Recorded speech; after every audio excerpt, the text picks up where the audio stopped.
Hey everybody, welcome back to the No Vacancy Podcast with me, Glenn Hausman. Today is a very special episode. I'm blocking it out as its own episode instead of putting it together with the regular show because I think this issue is so interesting, important, and relevant to what each and every one of you in the hospitality business are doing every day. And I'm talking about the world of revenue optimization. So of course, I want to go to my friend in the revenue optimization world, Patrick Bosworth, CEO and co-founder of Duetto. Hello, sir.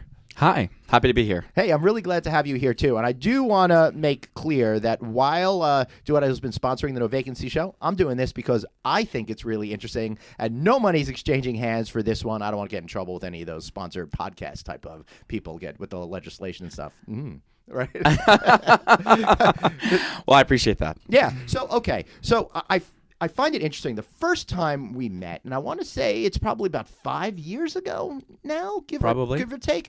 It was at the lodging conference, and a PR friend of mine who's a good buddy said, "You've got to speak to this guy, Patrick. He's going to blow your mind with what's happening." And we called it revenue management then, before revenue optimization. You came in. We had this great conversation for a half an hour, and I left not understanding a dang thing that we talked about. But that doesn't bode well for this podcast. I do. Well, to be fair, I don't understand much of what's going on most of the time. So, but it did open my eyes to realize that the whole idea of pricing is not as simple as set it and forget it. And when we had that conversation, you were really talking in a way that I found really interesting because it was more than just trying to get a specific price in a specific day. You were pegged to casinos only at that time, and you were talking about understanding the full lifetime value of a customer, which I thought was really interesting, and how technology has come so far that we could do that. So let's just go back a little bit. When did you see opportunity to start this company and set you on the path of revenue optimization? Well, so the genesis of the company, I would kind of describe it in two stages. One goes back to my days at Wynn Resorts, where I initially met and worked for Marco Benvenuti, who's now my co-founder here at Duetto. Maybe the best magazine cover I've ever seen, which was last month with him in the Game of Thrones looking all Marco. We love that cover. I was shocked that Roger was interested in being so edgy on the cover, and we love it and are very appreciative that they selected Marco for that great honor, and that we were able to have so much fun with a cover like that. And then on the inside as well, there's a photo of him with this amazing pink boa that's like blowing in the wind. So they picked two great photographs for that issue. And so, I mean, that's what really changed my life and made this company possible, was meeting Marco. And as you can see from that profile that they did on him, he's a very dynamic, interesting, brilliant guy. And he taught me really everything that I know today about revenue strategy. And at the time, I was running revenue management, parts of distribution, doing analytics for various parts of the Wynn business. And I became convinced that he had a vision for the future of the industry that could not really be fulfilled within any one company, because it required a lot of resources. It required new ways of thinking and innovation that I think is hard to do within one company. And we had in mind this sort of loose concept of creating like a movement. And I think we quickly learned that was a bit naive. We left Wynn the same week. We started a consulting company. And it wasn't until we got into the field working with hotels and casinos across the United States that we, A, knew that we were onto something, and B, knew that running it as a consulting company, one client at a time for these short engagements usually was not going to get it done. And so you're telling me my whole business model is messed up. I get it. I'm saying I have a lot of respect for the people that do it well. Yeah, but you're right, because if you go from project to project, you're not really building on anything. You're almost going in and repeating stuff over and over again. And while that may pay the bills, it's not going to get you to a specific level, and it's probably not as personally satisfying as if you start your own company and go a completely different way. Yeah, and it's just hard. I have a lot of sympathy for people like you and like us when we were starting out, who are going through the ebbs and flows of customers signing up and then engagements ending and looking for the next thing. And so, but even more importantly, we also realized that the existing technology that was out there was not adequate for the task. We had worked with Rainmaker very closely in Vegas. They'd also been using ideas within Wynn Macau at a point in time. Through our new clients on the consulting side, we saw all of the major systems again. And in each case, they were not even close to being able to do the sorts of things that Marco was envisioning as being necessary to really change hotel revenue management for the first time since it was created.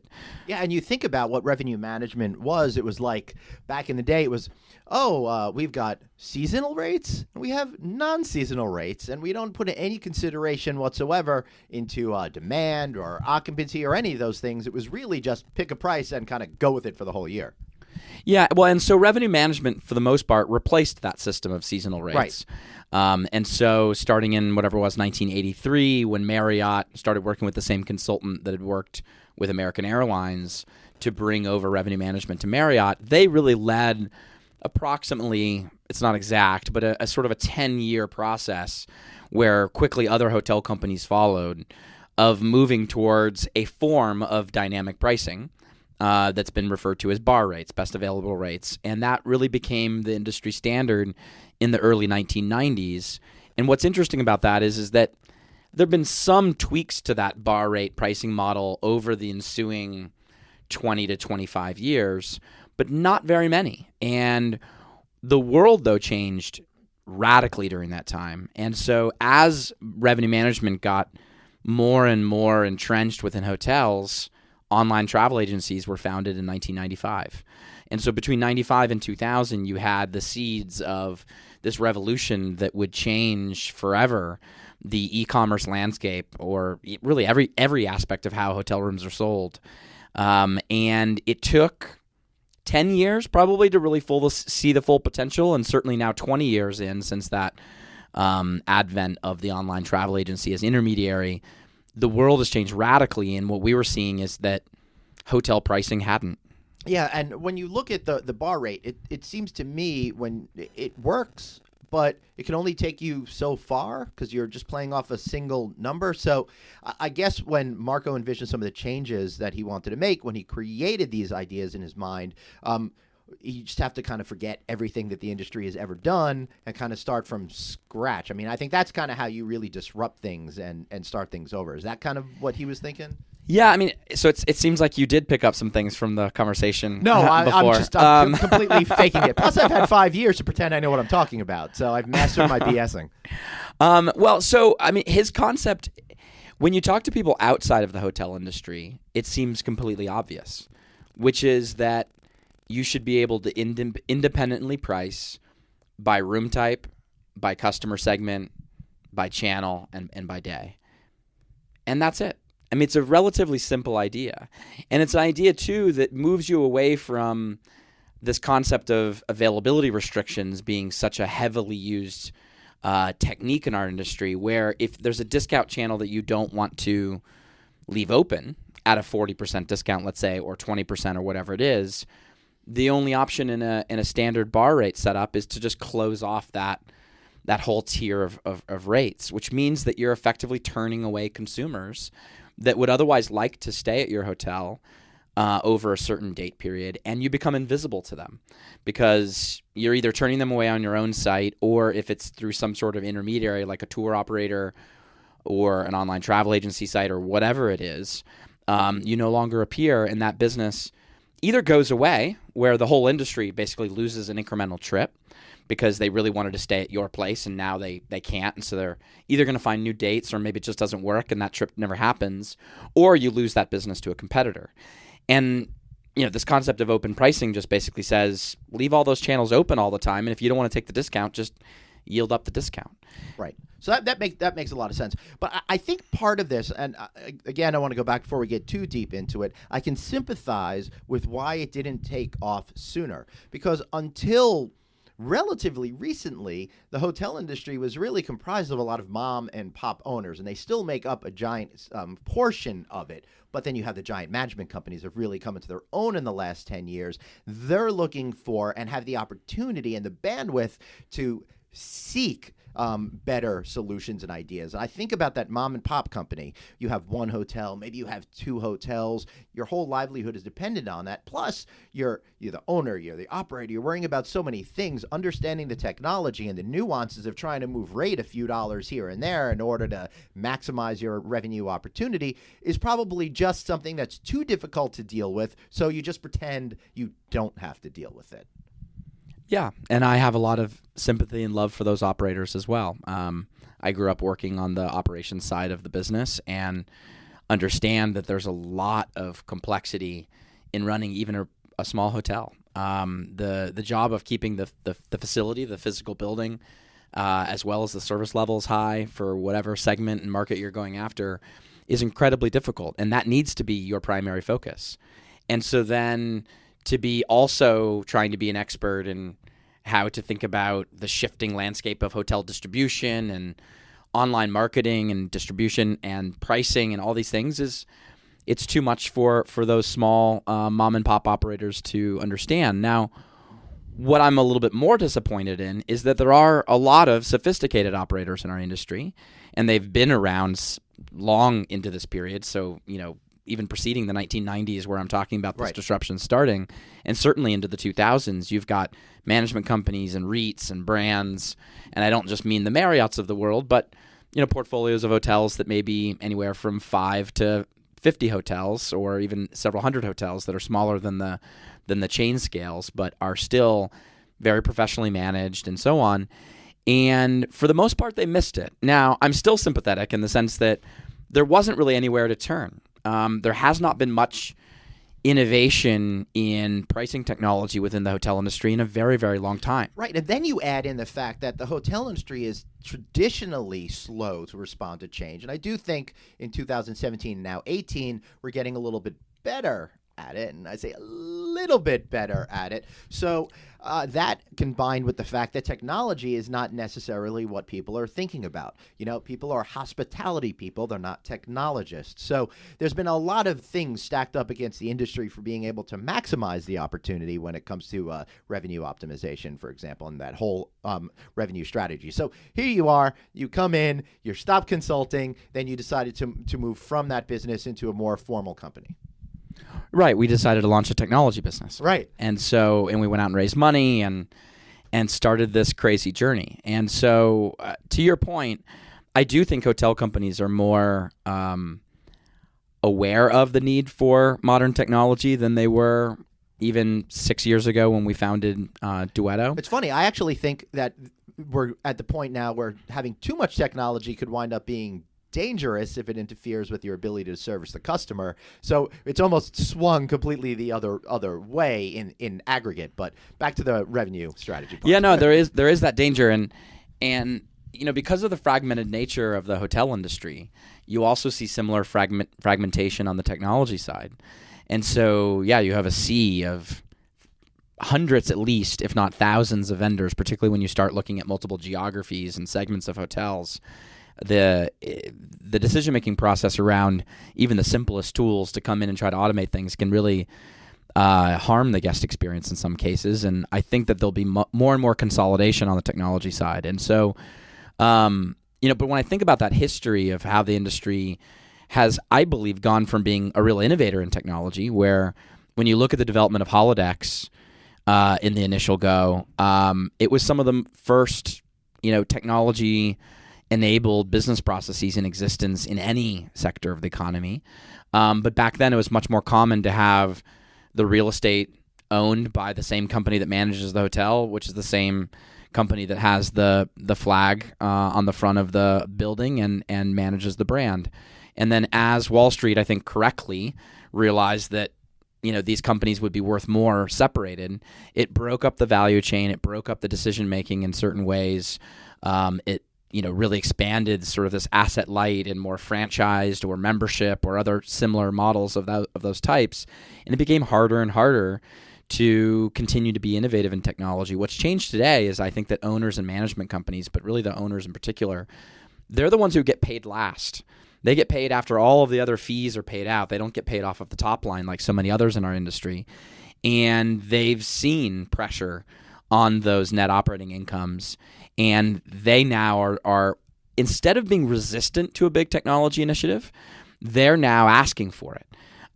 Because they're directly seeing it hit their bottom line. And I think that's one reason why we're laggards up to this point as an industry, is that it wasn't until those owners started to feel the pain that you could get alignment across all of the value chain within a hotel and get everybody agreeing. Now it's just a matter of, like, how do you pick all of this technology? There's so many new vendors out there. Most of them are not well funded. Most of them do not have, great technologists within their organizations.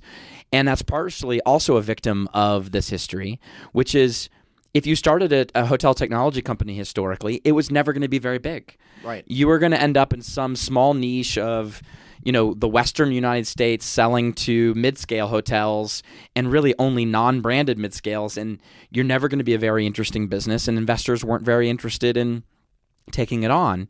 And so the industry, because of its nature of being resistant to change around technology, particularly as that value chain disrupted in the early 1990s with Host spinning off from Marriott and so forth, we are now victims of that, with a lot of pretty poor technology around in general. Now, I'm not trying to speak poorly of any of my colleagues I get it. at these other firms. I get it. Duetto's the best. Everyone else sucks. I know what you're saying. I'm just kidding. I mean, we're very lucky in some ways, right? Like, so Yeah. if we had started this company 20 years ago, we would not have. I think it's unlikely that we would have been successful. Well, if you look back 20 years ago, it was 1998. Things were going pretty well. It wasn't until after 9/11 happened that the industry went down during the technology era. And I wonder if that was a goose to get people thinking about more technology, tying it back to what you were saying with the management guys getting paid after all the profits come in. Or do you think it was more closely related to the Great Recession that started in 2008, 2009? Or maybe it was just a confluence of the ability of technology to do these kind of things, and it happened to come around at a particular time. What do you see as the real impetus for the modern era that we're talking about now? Yeah, so I definitely don't think it happened after 9/11. I think too early. I think it was too early. I mean, we were in the midst of going through also a dot-com bust, so technology people were a little bit suspicious of technology in that moment, and it wasn't yet obvious that, the internet 1.0, 2.0, was going to be as dominant later as it was. It's so funny because we talked about how it's going to be part of each and every one of our lives all the time, but at the same time, we're like, nah. Well, and then the recession was so short. Yeah.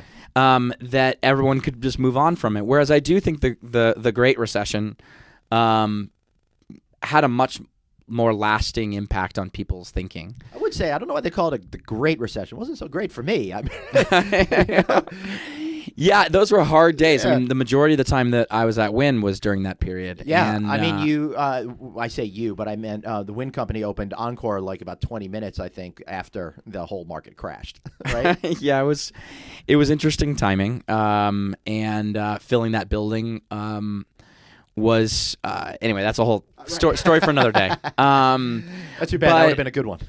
Yeah. There's some good stories from those days, but and so I think you had the maturation of the online travel agencies happening and becoming so obvious that no one could ignore it, and so obvious that I think for a long time people just loved to bitch about it. They were just, they're so mean. Why do they keep taking our business and charging us these high prices? But there wasn't a whole lot of focus on, well, what are we going to do about it? Right. And, there was this ability, particularly of the largest chains, who I think are leaders in the space by definition, where they weren't yet feeling the pain. I think the independents and the short brands, they were feeling it. And Marriott, Hilton, IHG and others weren't feeling it as much because they do have these big loyalty machines and their corporate contracts and other things that insulated them for longer.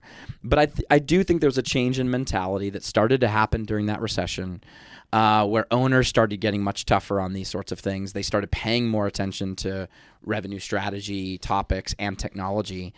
And now it's it's been playing out since then. Right, and it's great to see what hoteliers can do when they have a smart revenue strategy in place. They could really increase that money. And one of the things I've been thinking about now that we're at the top of the market, you would think that there isn't more wiggle room, but using technology and really having that strategy in place, you can get those few dollars more out of people. You could fill some more rooms. You could really peak out on your opportunity by using those technology tools that you probably wouldn't be able to do if you're using just an Excel spreadsheet or something. Yeah, I mean, we can only speak of our own experience, but certainly the hotels that we've partnered with see relatively immediate, significant increases in both revenue and profitability. And it ends up being the cheapest thing that they can do. To renovate the hotel is very expensive and takes a long time. These major marketing campaigns are very expensive because you're in this middle of this arms race with companies like Expedia and Priceline Group, where, fighting for, AdWords or, in the display ad market and so forth, your customer acquisition costs are skyrocketing. And whereas bringing in any software solution that can help you optimize this comparatively is cheaper, more immediate, and you can see the ROI very quickly compared to some of these other areas that have longer lead times and are in the long run much more expensive. So what I'm curious is, you can't stay static. So how has your approach to revenue optimization and strategy changed since you opened the doors to Duetto?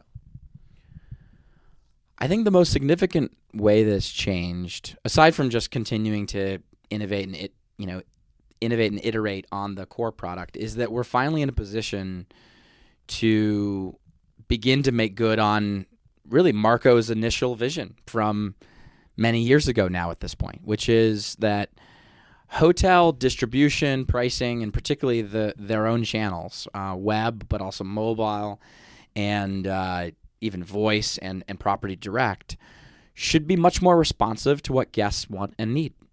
And we started in pricing partially because we saw a huge opportunity there and because it becomes the really core of everything that we wanted to do. That once you can predict demand and what customers want and be able to modify pricing at a really granular level, it enables you. It becomes the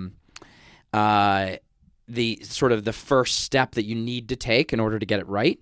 But then now it opens up a lot of other opportunities. And it's one reason why we've launched several new products over the last year, starting with a financial forecasting and budgeting product, moving into sort of this e-commerce merchandising optimization product.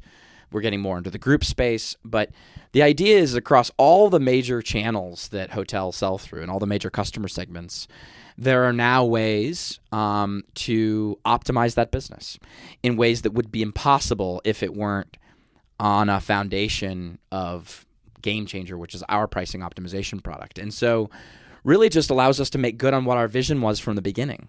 And what's limited us up to now, in particular, is that hotel websites are still very much working the way they were when brand.com's websites were created in the last 10 to 20 years, but really more so over the last 10 to 15 years. Well, that's interesting. What do you mean by they're operating the same way, in the sense that they're there really just to sell rooms or something more specific? Well, so I'm sure the operators out there or the companies that provide those, or the people that manage those systems at big brands would take issue with part of what I've said. What I'm really talking about is that it is a static channel in terms of you post up a bunch of content, you post the pricing and availability, you display up there some advertising and other things around packages and things that you're selling, but it is not responsive to the guest. You might have a loyalty program login where you're going to show them a discount, right, or you show them the ability to convert points. But it is not dynamic at all in the way that many other sectors of the economy have moved, particularly when you look at retailing, for instance, but looking at all kinds of different industries. So what has retailing done that you think the hotel industry could learn a lesson from? Well, they have the ability now, I mean, everyone likes to cite Amazon, and there's many others as well, to get to know that customer, get to know their preferences, and to really personalize that experience for that repeat guest. And then also to be able to try to learn things about new customers that are coming to their website, to their web portal, and to be able to have a tailored experience based on what they know, Right. to increase conversion. Okay, so I get what you're saying now. So basically, you're talking about bringing a little bit more of that machine learning into it. The website will understand who I am as a customer, and over time, it gets to understand, like on Netflix, which is based on machine learning, and gives me suggestions. Then XYZ hotel company should be able to give me suggestions at the right price point for the owner or the operator, and really try to draw me in to make me want to increase my purchases in a way that's meaningful to me as a human being and an individual. That's right, and it can be very, very simple things. If I'm a very loyal customer of a specific brand that's within a portfolio of brands, and so let's just say that I always stay in W hotels, which is not true, but let's just take that as an example. Why wouldn't that website show me the W property first when I'm searching for a market that has a W? Right. If I always stay in a particular room type, Marco tells a story where he lives in Vegas. He travels to San Francisco all the time, at least twice a month. He stays in the exact same room type every time, always stays at the W in San Francisco.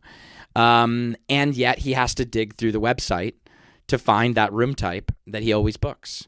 Whereas if there was a one-click option that is welcoming him back, that shows him the exact room type that he wants, which is basically this like sort of junior suite, since he basically lives at that hotel sometimes for weeks at a time, then his life would be made so much easier.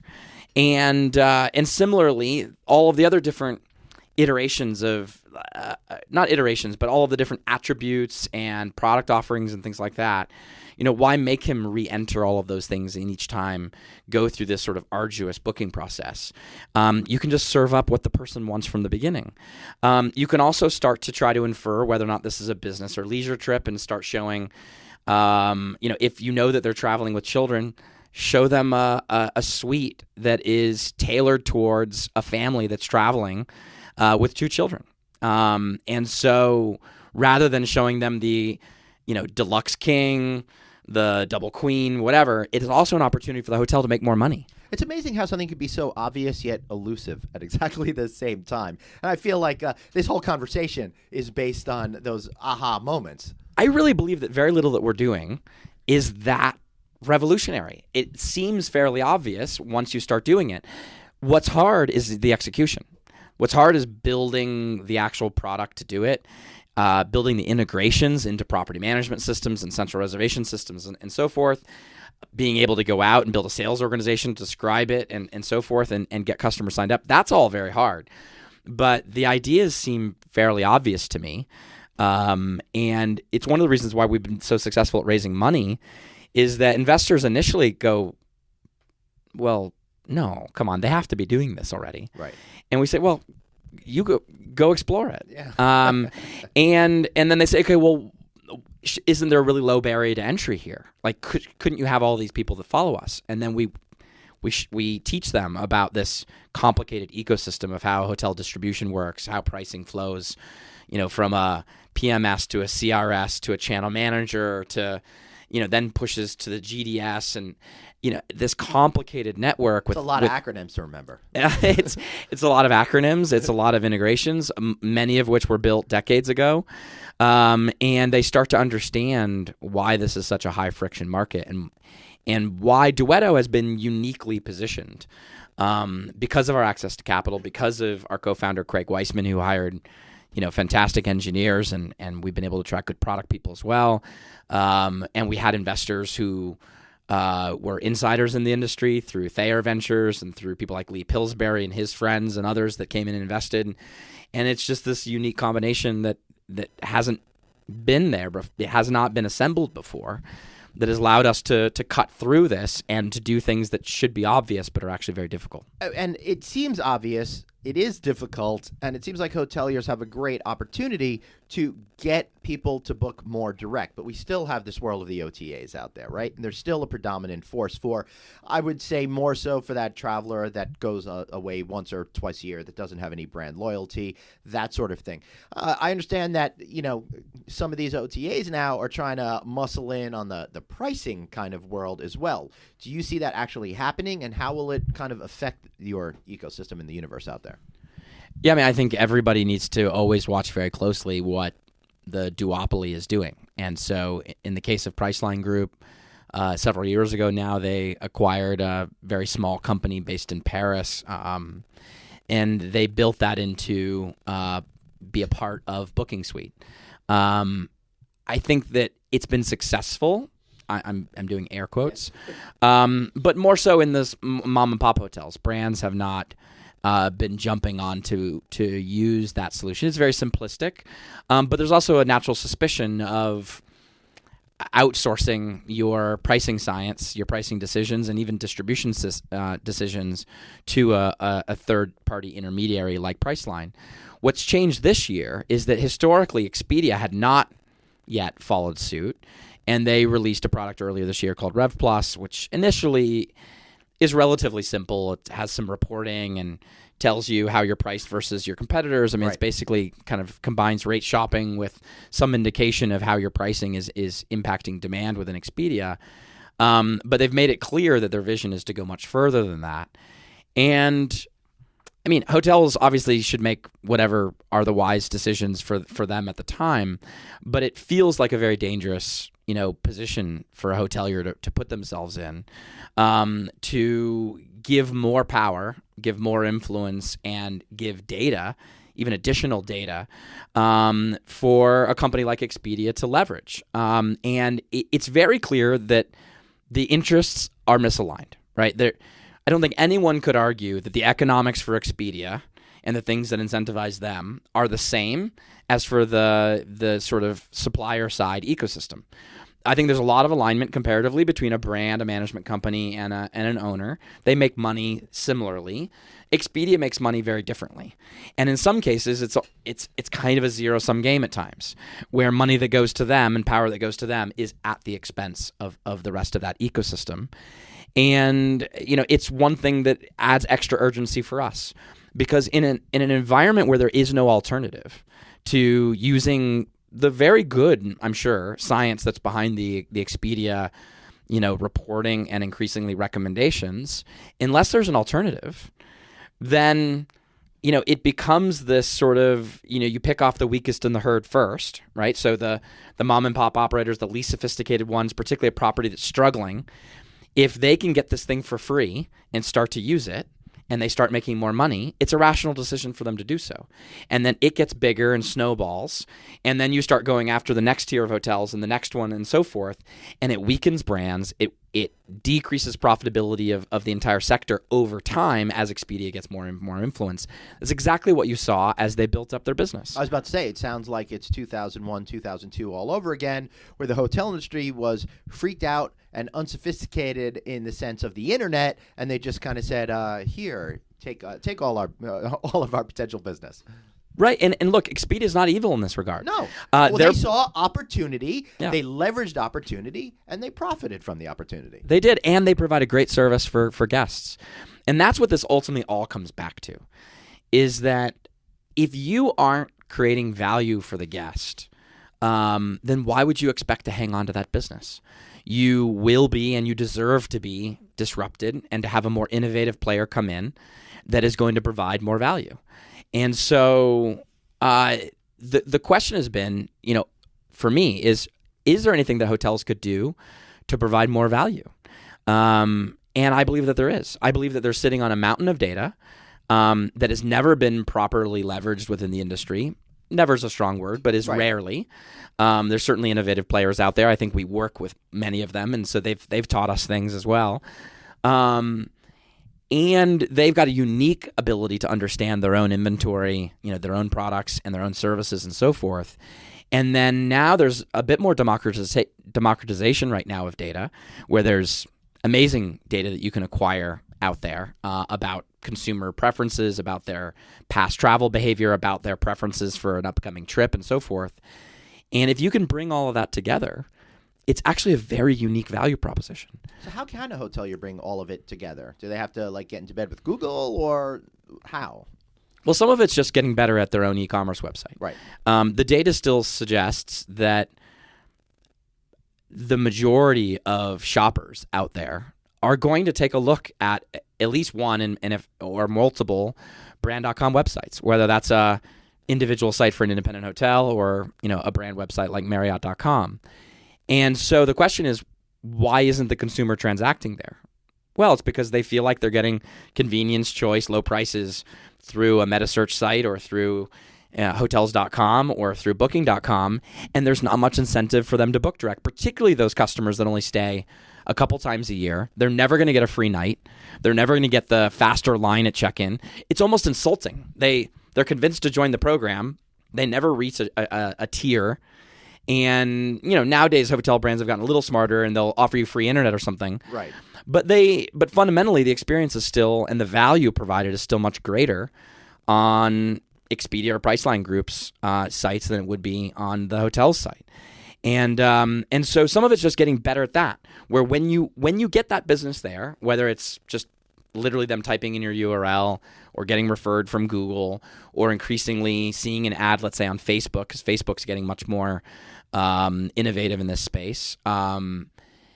Once they're there, you need to capture it. You need to make it clear to that consumer why this is different and better for them. And the consumer, I don't necessarily believe in sort of rational market theories too much, but if you're offering a better value, which is a combination of price and experience, they'll learn, and they'll learn pretty quick that what you're doing is different and that they benefit from it. Yeah, the major hotel brands are all trying to relate that value to the customer in order to get them to, bypass those channels. But you're absolutely right. The big holdup is that once or twice a year person who doesn't necessarily see the value in the frequency programs. And I think that's why a lot of the brands are starting to create instant rewards and play into that instant gratification thing that we all need in 2018. I applaud that, and I think it's a great first step. It also is not going to work in the sense that if it's not much more dynamic, if it's just a one-size-fits-all, here's your instant reward, and it's not dynamic to really understanding what your needs are in particular, then it'll get you 10% of the way, but it doesn't get you 80 to 90% of the way, which is what's really required to allow these companies to compete effectively against the intermediaries. I've been writing about and broadcasting for, I feel like, a decade or more about the idea of personalization for each and every individual to have that completely personalized experience. Are we ever going to get there? I mean, to some extent, you won't, because there's always going to be new ways. And I'm also going to be thinking differently right. on each trip. Yeah, and so I think we can get better and better. I think there's a bit of an asymptotic sort of relationship where you can get closer and closer but never reach it. First of all, that's an amazing word. Hopefully I used it correctly. And so right now there's so much low-hanging fruit that you can make massive progress over a relatively short period of time and create a vastly better experience than what there is not one hotel website out there that I've seen that goes in the direction. Well, it's in the direction, but that has not achieved the things that I think by partnering with us. And I really do mean partnering, because this is early days of what I think is a revolution. And so, people are really truly our partners that are signing up with us. We can just take it much, much further. Now, once you get to that place, yeah, I do think there'll be innovation for every year from now until infinity because of new data, new ways of buying, new technologies. Cell phones will get revolutionized at some point. You're going to have brains directly controlling computer. Those things will present new opportunities for different types of personalization and responsiveness and so on. And so the treadmill never ends. But what we believe is hotel companies need to get out of the business of building their own technology. There needs to be consolidation on the hotel technology side. I think it's fair to say that we're rapidly becoming, or are already, the premier cloud-based SaaS technology company for the hotel space. As we continue to grow through multiple products, geographies, and penetration, it gives us more money to spend on our R&D. And then we can be that partner and champion to, as they innovate on the product side and as they expand globally and so forth, we can be doing all of that with bigger and bigger R&D budgets to be able to be ready for the next revolutions in artificial intelligence, voice-enabled booking, changes in form factors in terms of how people interact with computers, new data sources, how you manage those new data sources in light of privacy concerns, particularly in Europe and in other jurisdictions. It takes a fairly large, sophisticated company to be able to comply with those regulations. And that's what we're setting ourselves up to do. I think we're already there, but we'll continue to do it better and better over time because there's some advantages in that scale.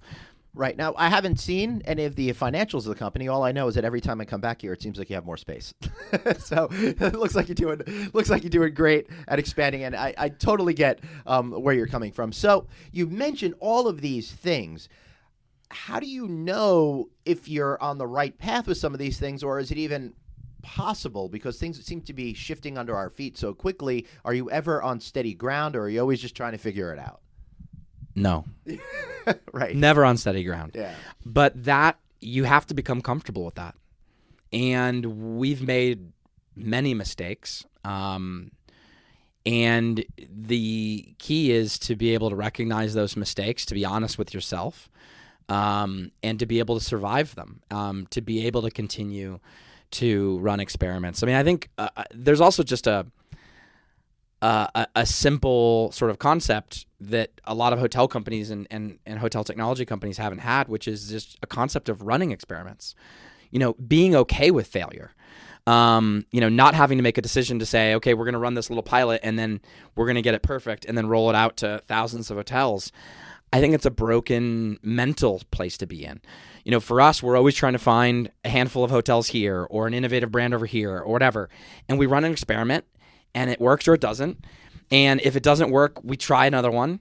And we're just doing that in thousands of instances all of the time. And it allows you to stay much more nimble and responsive to those changing market conditions. But it's stressful as hell. I mean, it's been the hardest thing I've ever done in my career. And I think it's true of everyone at this company. Because we feel like we're on the front lines of the battles that are happening for access to the customer and the profits in the industry, and the changing e-commerce landscape. But it's also the most rewarding thing I've ever done. And that's kind of how I feel as a small business person. Scary as heck, but also really incredible at the same time. And I think you can have that duality in something. It's that yin, the yang. I mean, there's a reason why, all of that exists. And I like what you were talking about, the failing. It reminds me of Google's culture of failure.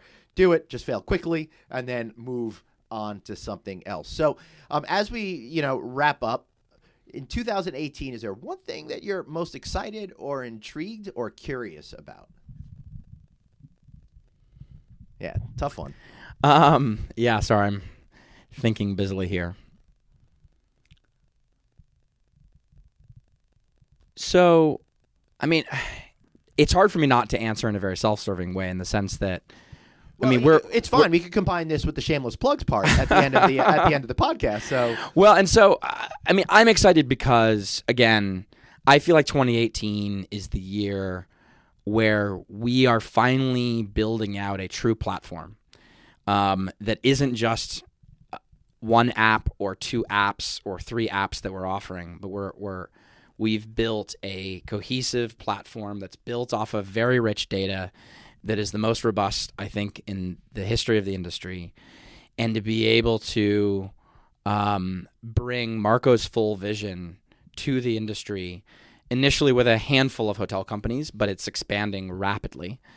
And to go through that iterative process of huge successes and failures, to take the 6.5% to 8% RevPAR index growth we've seen, and expand that. But more importantly, to really start to have guests start to have the epiphany that, wow, there's something different going on here. Like I really like shopping on this hotel's website.